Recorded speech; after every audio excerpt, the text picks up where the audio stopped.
right. Hello, everybody. It is the XP Billionaires podcast time.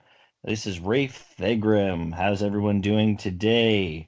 I can't hear my audience, so I guess I'm just going to assume you're all saying you're good because you're listening to us now. So awesome. All right, fantastic.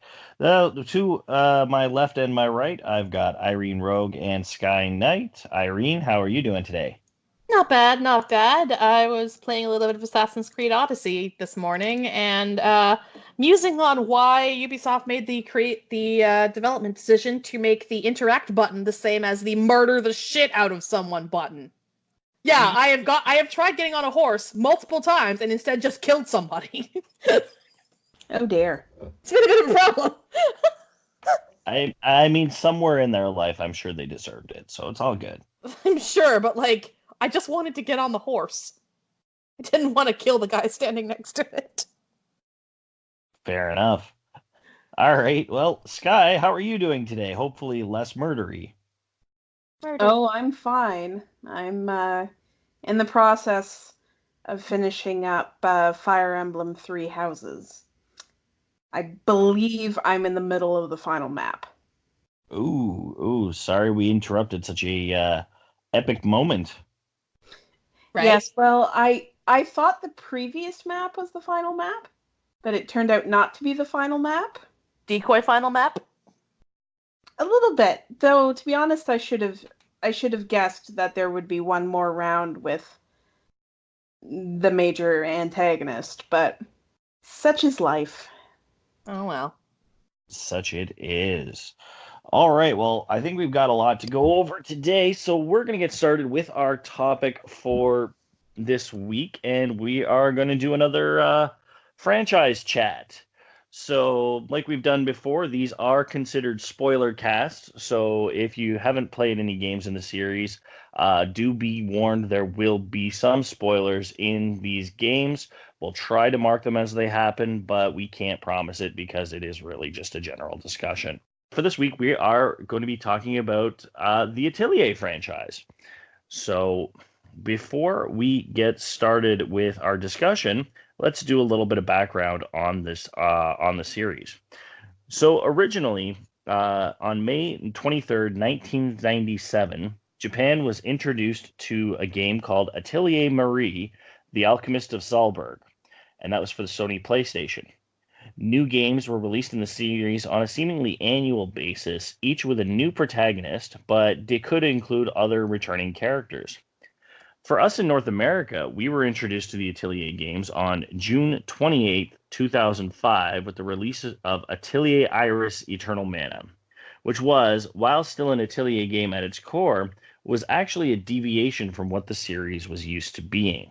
We'll get into that a little bit more in a second. In general, an Atelier game is a mixture of RPG, item gathering and crafting, and time management skills.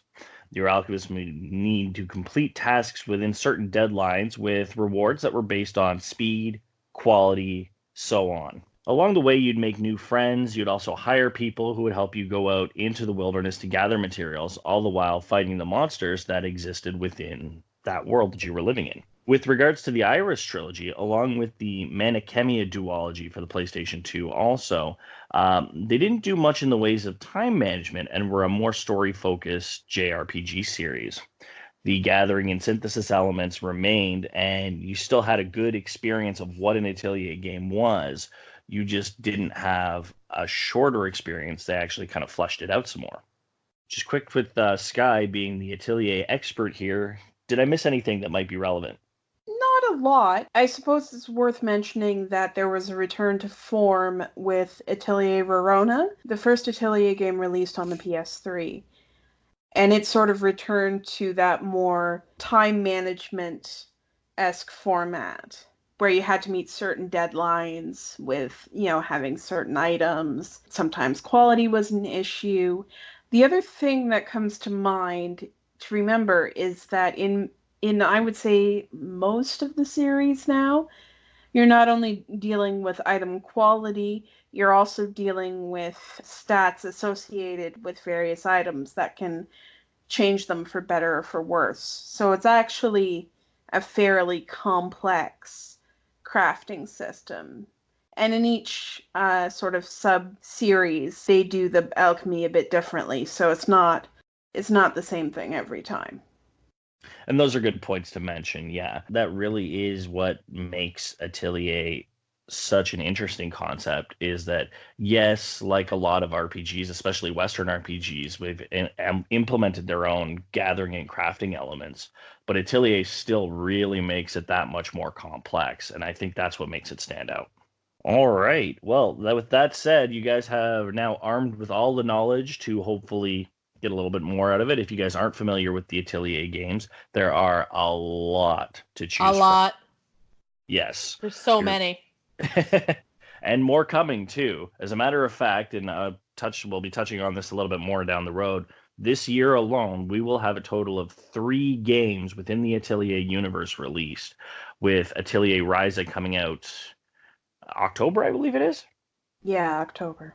At this point, I think the Atelier games actually outnumber the Final Fantasy games. Oh, absolutely. If you talk just mainline ones, I would have to really count to include the spin-offs, but I think you're still comfortably ahead. It's still doing a pretty good job of it. Yeah, absolutely. But all right, so going back to the concept of the Atelier Iris and Manichemia games, because I know we've all played some, if not all of those. Was it a good thing for those games to deviate from Atelier's traditional format? So, like, I'm going to say that it was absolutely a good thing. Little backstory for me is how I even heard about Atelier. I originally heard about Atelier Iris Eternal Mana from a TV show called Electric Playground, which aired a long time ago. It showed off this cute PS2 RPG with some classic Super Nintendo, PS1, 2D sprite styles. I told myself that I'd give it a shot if I ever saw it available in my store. I did, and I enjoyed it. Little did I know at the time that it really wasn't what an Atelier game was. This was a good thing because it already showed me that they were clever enough to give us a game with an excellent world and story and present it in a different way than what they're used to. So it gave me the ability to get a better understanding of the developer Gust and what they could do with RPGs. And I've become a really good Gust fan, liking everything outside of Atelier, along with what they've been doing with this series as well. I guess maybe for Western audiences, it was might have been the reason why they brought this particular game here first. I think so. It's not like we were overloaded with games that starred female protagonists in that era. So, yeah. And with Eternal Mana having a male main protagonist, the male alchemist, which was also, I believe, a first for the series in general. Yes. Yeah, I mean, first, I should say alchemist as a male alchemist as the main character. Yes, that's correct. All right, Irene, what are your thoughts on that? I actually really liked Manichemia, and I like it more than I think I've liked any other Atelier game because it had this sort of slightly different format, slightly different battle system. I actually really enjoyed it in terms of like its, the ability to chain your attacks was a lot more fluid in Manichemia. The ability to swap out your party members is a lot more fluid, and it was actually part of the combat system that you would be swapping in and out. And it made the whole thing feel a lot more dynamic. I also want to give a special shout out to the level up system that was in Manichemia that I'm kind of sad that I didn't really see in any other Atelier game afterwards, which was how your character progression was actually tied to your alchemy. So it would motivate you to actually go out and complete these recipes that were like all over the world and not necessarily just the ones for your assignments. Like it would unlock different development nodes for different characters. So I thought that was really clever in terms of getting a game that was about, alchemy to actually make it central to how you leveled up, made your characters stronger and improve their stats, improve their attacks, improve their abilities. Like it was really cool. I really liked that. So I thought it was a great idea for them to deviate from the traditional Atelier format in those ways. I was actually kind of disappointed when they didn't carry over some of those, more dynamic aspects. Like I loved the switch in and out attacks. I thought those were really cool. Those were brought back. I could be wrong. I know Atelier Eska and Logi had that. Oh, cool. I didn't get to Yeah, play. I like hadn't got to play that far, but like, yeah, I really thought that was yeah. cool and dynamic. It made the turn. It changed up the traditional turn-based battle system. Yeah. If anything, if that was more your thing, and this is both to you, Irene, and to the general audience, if Manichemia was more your thing, Atelier Eska and Logi had great combat and combat that was a little trickier than most of the Atelier games. Like really, really good meaty combat in that one. So that's what I would recommend to anyone who preferred Manichemia is pick up Eska and Logi. Yeah, like that's cool, and I might look into that. I just really thought that that linking of the progression to the alchemy was ingenious, and the battle system was a little bit more dynamic, which I thought was a great change up for the from the formula. And honestly, when I went back to Ruona, I was a little sad. Like I'm like, this is a later game in the like series, and yet it feels a little bit more simple. Yeah, did you play Plus or the original cut? I'm playing Plus right now, Oh, and there's a few things that I like about it, but still, in comparison to the almost frenetic battle system of Manichemia, where like people are popping in and out, a child is growing up and like cutting through dimensions, and time and like the ghost girl has a teddy bear that like eats people. Like it's just it was a little bit but not bog standard, but like very traditional, yeah. in comparison. And I was a little bit disappointed, I guess, when I went into Rorona from Manichemia. But that's fine. Like traditional is still good. It just wasn't necessarily the flavor I was anticipating having started with Manichemia, Yeah, and I can certainly see that. Yeah, for the And folks at home, I started with Manichemia, not with the traditional Atelier games. yeah, and that was the problem for a lot of people in the West, Rorona's, Rorona Totori Maruru, that was sort of meant to be a return to form, trilogy for Gust, but we didn't have those earlier games. Right? Like the only early games we had was the Atelier Iris trilogy. Yeah, And which even then, we're not necessarily the form that Verona and the Arlen series takes. It's still a little bit of a deviation in that there's no timeline. Like Atelier Iris, Iris 1 at least, played more like a typical RPG in that there was no timeline to do anything. yes, that's right.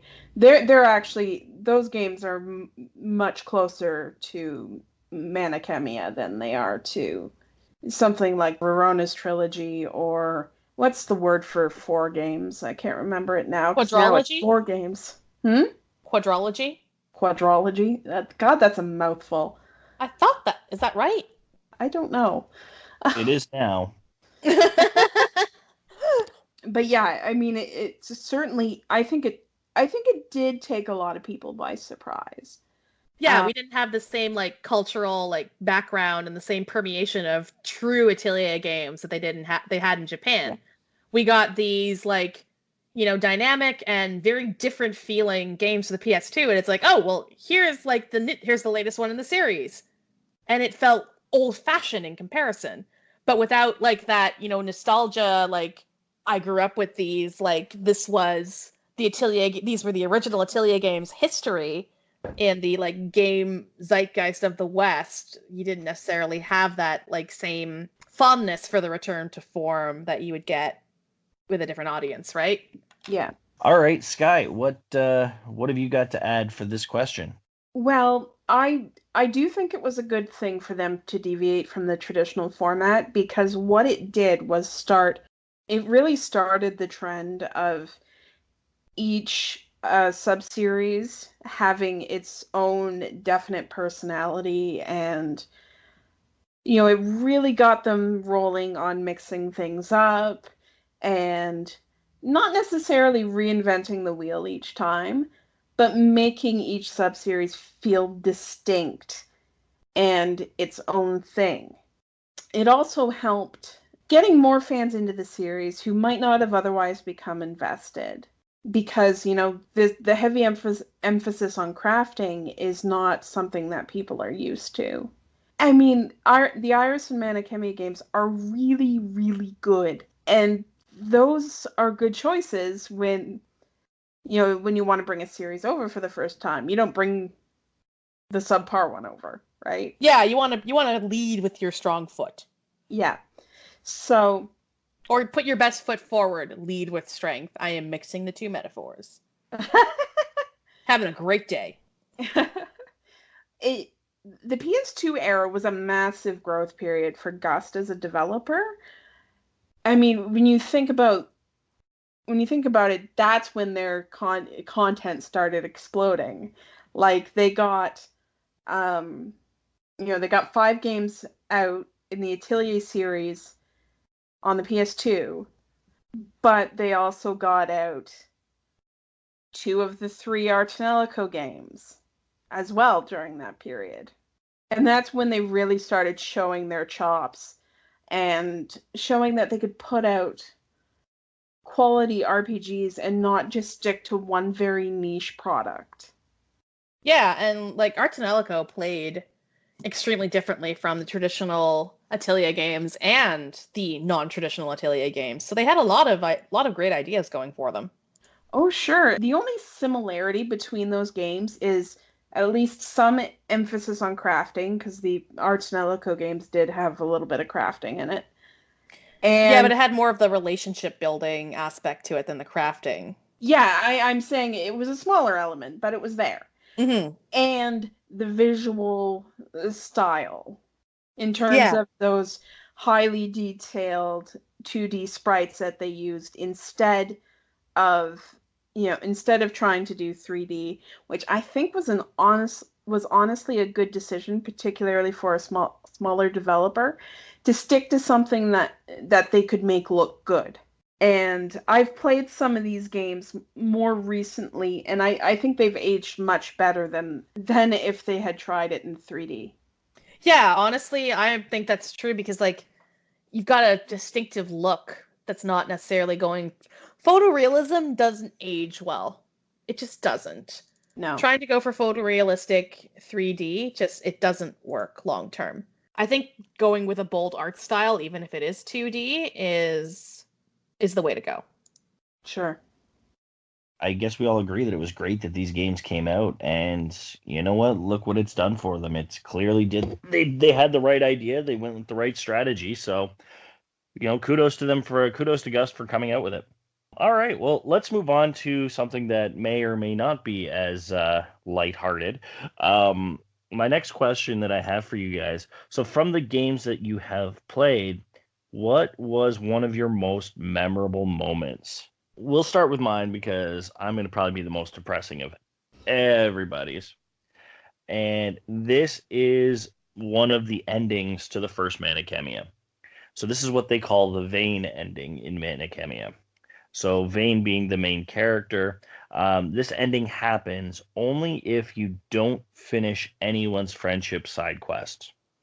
So you go through the game, you beat the final boss, and at that point, the area that the final boss was residing in starts caving in. Instead of escaping with everyone else, Vayne realizes that he hasn't made any real connections at the Alrivas Academy and just decides to stay behind to basically die. So, suicide pact, an oldie but a goodie. That's nice and normal. Yeah, Well, it's Vayne. Think about it. Yeah. He would like honestly, like if he didn't have friends, he would have definitely just been like a serial killer at some point.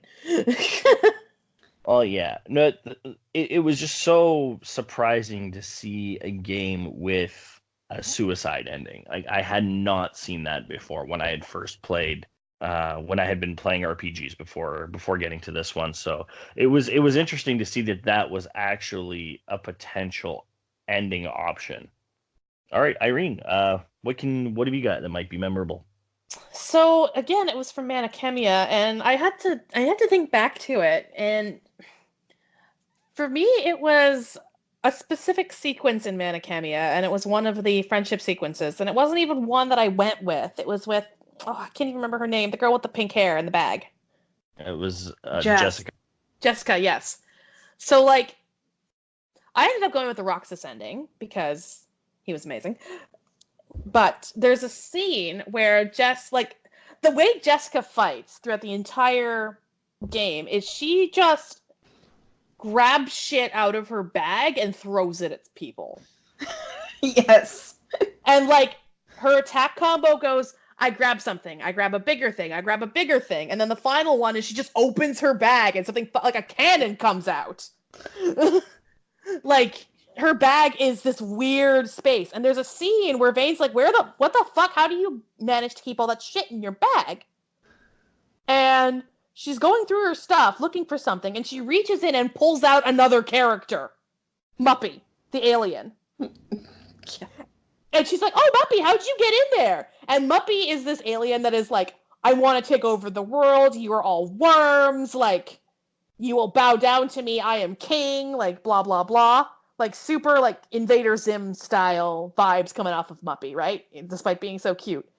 And he is so traumatized by what he just went through that he will not talk to you. Like, he doesn't understand what happened. He's just like, what? How did you get in there? And he's like, I don't know! Like, he's so upset.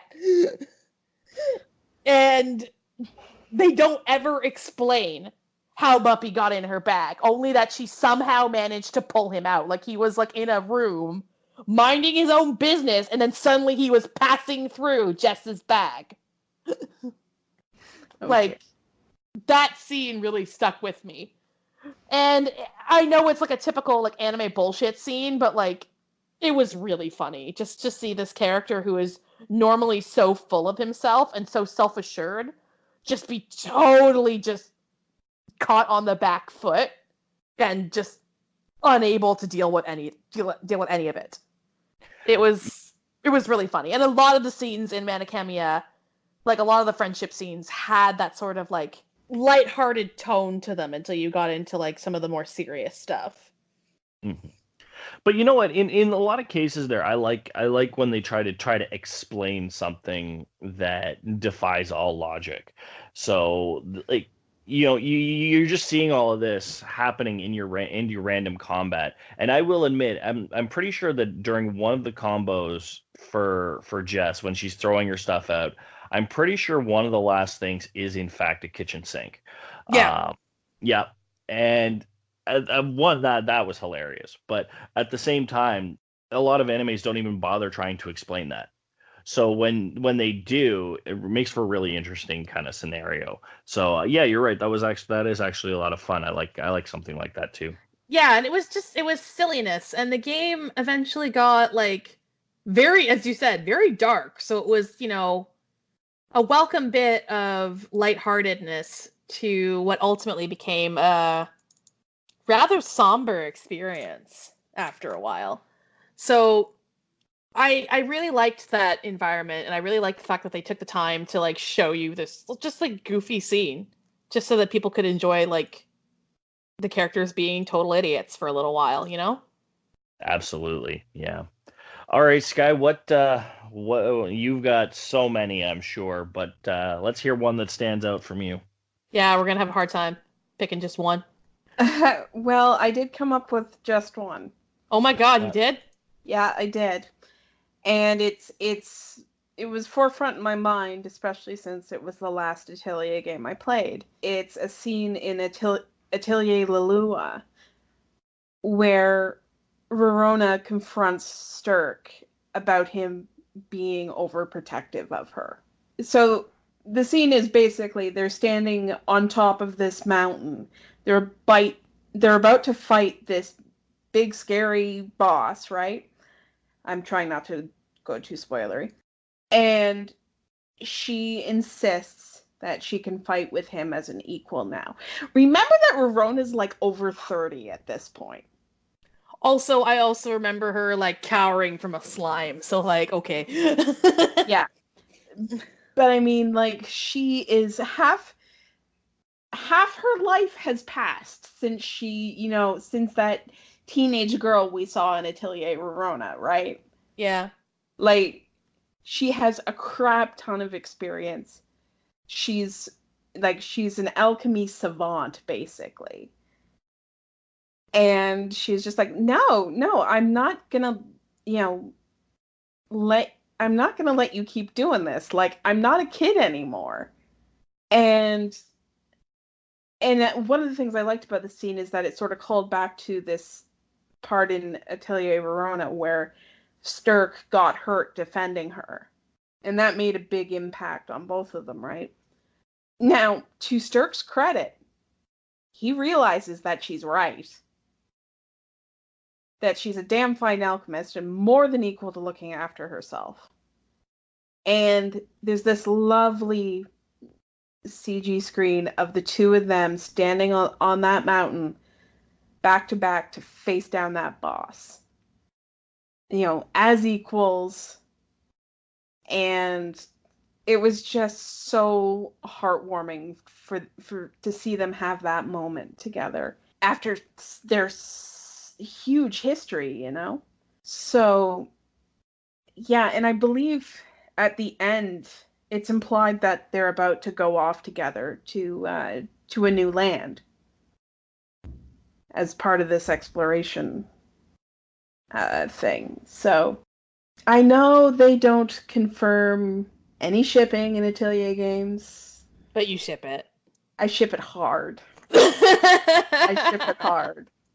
And that moment was just like, you could it was really a moment of Stirk, finally going like, "Oh shit, I've been treating her like a kid." And that's not cool because she obviously isn't. Maybe I should start treating her like a woman. Porno music. Well, I mean, the game makes no secret that he's, had a crush on her basically forever. Oh, I know. I can't help it. I couldn't help but put that in there. Fair enough. Please save me from myself, listeners. All right. But don't. Okay. So these are some of a huge library of moments from different Atelier games. Like, we have really only scratched the surface on like moments, and there is a lot of heartwarming moments. There's a lot of moments that will break your heart. There are moments that will make you laugh, you will cry, you'll maybe even, facepalm a few times. But like, really, this is what makes this such an amazing series. So, like, again, we can't stress enough how great this is. So if you haven't had the opportunity to get into them, do so as soon as possible. You've got lots of options and there's still lots more to come. And on that note, let's get one final question going here. So, like I was saying here at the beginning of the podcast, this year we'll have a total of 3 games released in the Atelier series. So, Atelier Lulua, Nelka and the Legendary Alchemists, which was a deviation of a deviation, so it's a whole nother style of game, but still worth checking out, and the upcoming Atelier Ryza. So clearly the series is going full throttle with 2019 being just nonstop. So when it comes to even Ryza or future games, what do we want to see in those future games?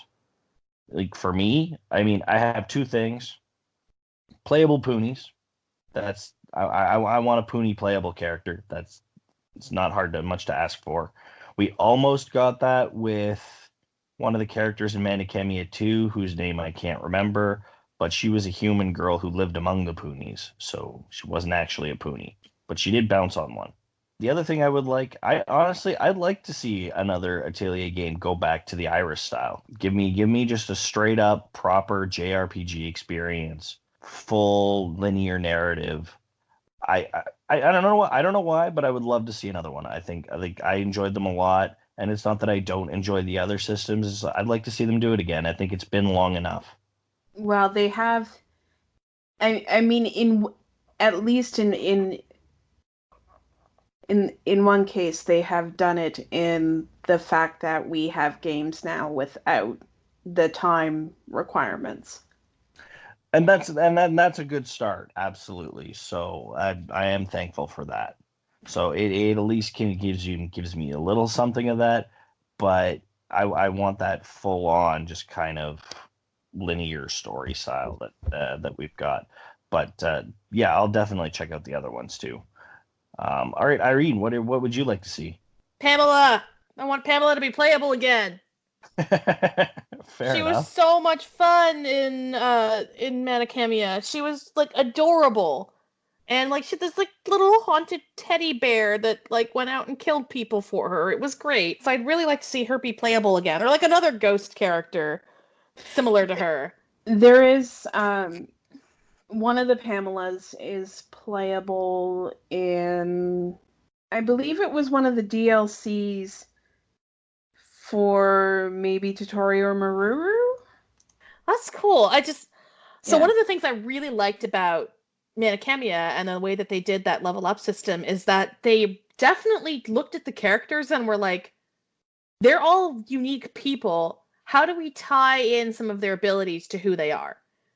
So, like, Pamela, she had a chance to ignore physical damage, which I think then upgraded to she just doesn't take physical damage. Because she's a ghost. Of course she doesn't take physical damage. So fucking stupid that ghosts take physical damage. But, like, her hit points were relatively low, so if she got hit with a magical attack, she was just fucking blown away. And, like, I liked that they had these character attributes that were inherent to, like, the characters themselves that were based on, like, who they were as people. Mm. And not just like stats, you know? I thought that was really cool and it made for like a very interesting party because it's like, oh well, I'll just throw Pamela at the front on this incredibly physical boss and like watch it cry Yeah. when it can't hit her. To clarify, it's Atelier Maruru. Okay. She was DLC for in the PlayStation 3 version, and in Maruru Plus she's included. So yeah, that I think is the only other one where she is playable. Well, more playable Pamela would be cool, and I would like to see more level up systems like Manakemia and more like stuff where like this character has this unique trait, therefore like we're actually going to incorporate that mechanically somehow in how they operate like within the battle system. I thought that was a really fluid way to really pull things together in Manakemia, and I'd like to see more of that. I'd also like to see just more Manakemia games in general, more games in that style. Because I think like we haven't had one since the PS2. They did Manakemia 2, and then they just kind of never did one again. Yeah, it wasn't. I don't know. Rafe will be able to speak to that one better because I've only played the Ulrika side, and it was not great. And that's a Yeah, problem. yeah, Yeah. that therein lies the issue. I think it was definitely not the stronger of the two games. Um, even playing Ray's side was like while it was good, it wasn't as memorable. Like just the experience in general was not as memorable. So I think that might have been a failing, and this is why they didn't try to do it again because you know they could have done just the first one, and I would have stayed happy. I would have never cared if they had done another one, but when they tried to do it, I don't think they had enough ideas to keep it going. No, and the other thing too is like I'm sure they wanted to start fresh with a brand new sort of concept and series when the switch over to the PS3 happened. Yeah, that probably was another hindrance there. Yeah. But you know what? They've picked up an old series before because it happened this year with Lilua, so you never know. Yeah. Yeah, you're absolutely right. On that note, Sky, what do you want to see in a future game? Okay, well, it sounds like Atelier Rise is going to give me most of what I want. So I am so stoked for this game. What I've really enjoyed recently is this huge jump in the quality of the environmental design in the games. It's been so much better. in the last little while. I particularly enjoyed it in Lilua. It was a huge improvement because a lot of the previous, particularly the 3D entries, seemed like there just wasn't enough going on in the environment.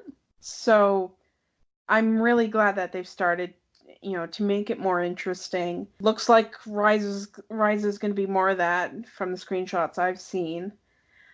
If I absolutely had to pick something, I would like an entry with some more strategic, difficult combat, such as with, Eska and Logi was good for that.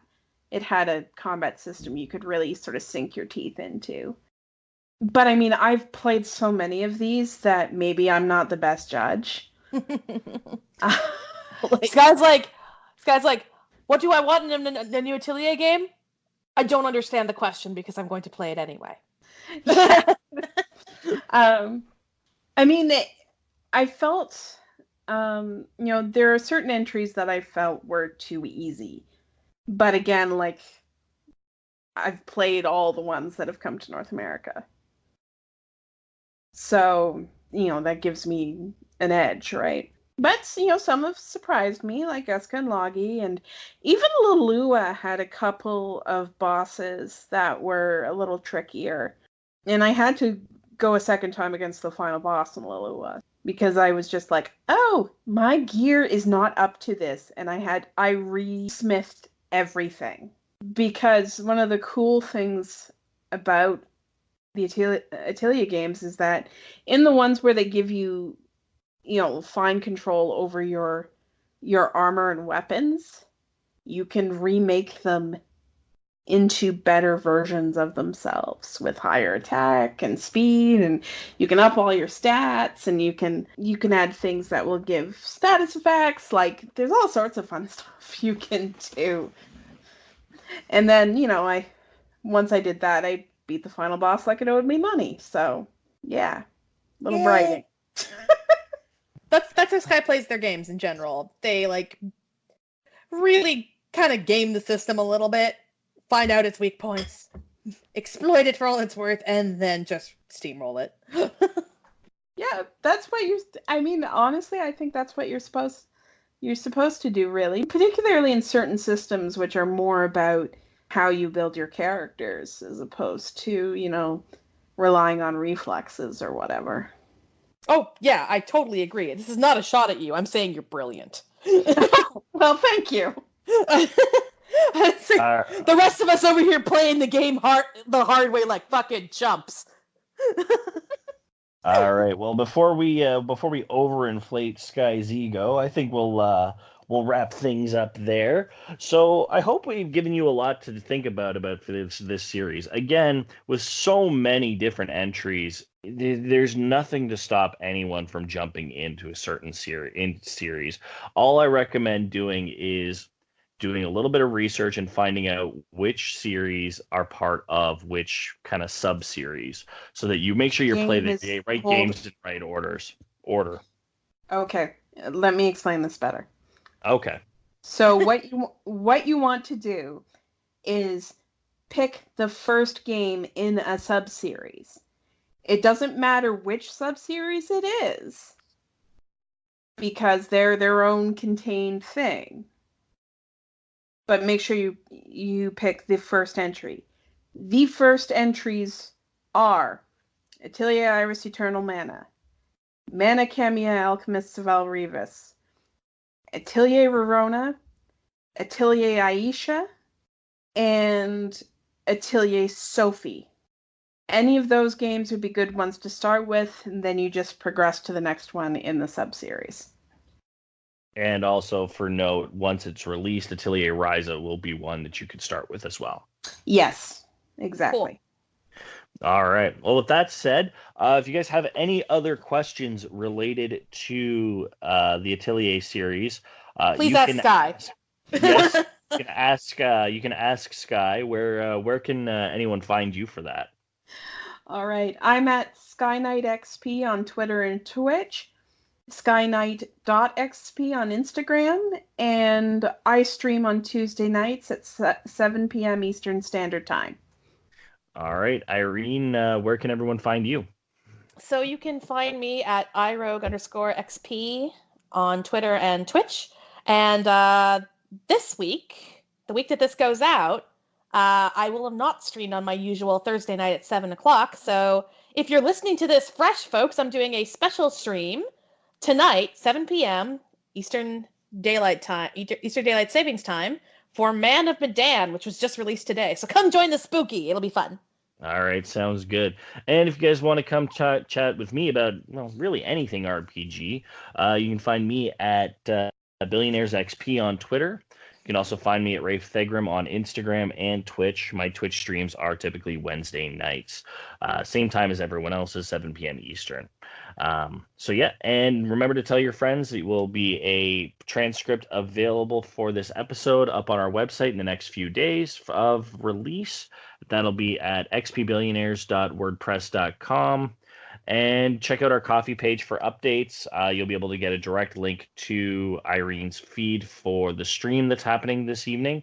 So definitely check that out. It's coffee.com/xpbillionaires. And you know what? Send us some love with either a donation or even just a comment. We'd love to hear from you guys.